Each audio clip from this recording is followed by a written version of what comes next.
ليه التخاطر مش بينجح معاك في الوقت اللي بتلاقي الناس كلها بتعمل تخاطر وبينجح معاهم؟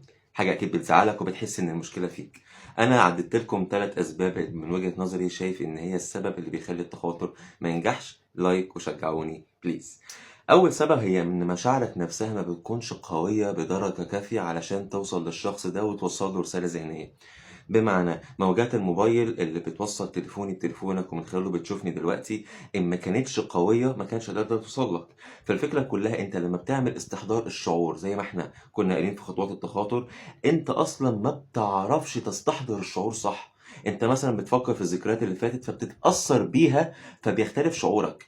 انا كنت بقول في خطوات استحضار الشعور ان انت تفكر بمشاعر قويه وتحس ان التجربه بتتكرر من اول وجديد، بس هنا يكون شعورك إيجابي، تحس بالفرحة اللي أنت كنت حاسسها في فرحة البدايات. لكن معظم الناس واللي شايفهم دلوقتي لما بيعملوا تخاطر بيحسوا بمشاعر سلبية باعتبار إن الحاجات دي كانت زمان مش موجودة دلوقتي، فبيحسوا بزعل. فلا، لازم تخلي المشاعر إيجابية، لأن المشاعر الإيجابية تردداتها أقوى بكتير جدا من المشاعر السلبية. تمام. تاني شيء وشايفه مهم برضه هو إنك ما بتعرفش تتخيل التفاصيل صح في الخطوة الثالثة، وهي إنك توصل له المسج.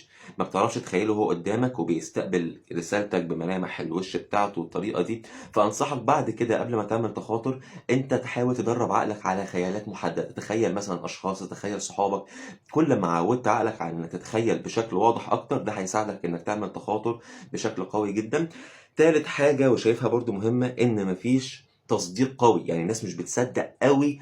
بتقول مثلا انا هجرب يعني يمكن ينجح ويمكن لا، لكن لا. التخاطر عشان يكون ناجح لازم تكون مصدق جدا، حيث ان وجود شك ولو 1% ان التخاطر ده ممكن ما ينجحش لاسباب انت ما تعرفهاش، بنسبه كبيره جدا مش هينجح. لان لازم يكون منبوع من قلبك من جواك من طاقه مشاعرك ان انت عندك يقين وثقه انه هينجح. فعقلك الباطن لا يفرق بين الحقيقه والخيال، فيبدا يتعامل ان المشاعر اللي انت حسيتها دي فعلا وصلت للشخص التاني. فعقلك الباطن بميكانيزم لا يعلم يعني تفاصيله الا الله سبحانه وتعالى بيستقبل الحاجات دي منك، فبيبعتها للعقل الباطن بتاع الشخص التاني، فبيبعتها له على هيئة شعور وعلى هيئة أحلام وعلى هيئة إشارات، وبيكرر الاسم كتير وحاجات شبه كده كتير.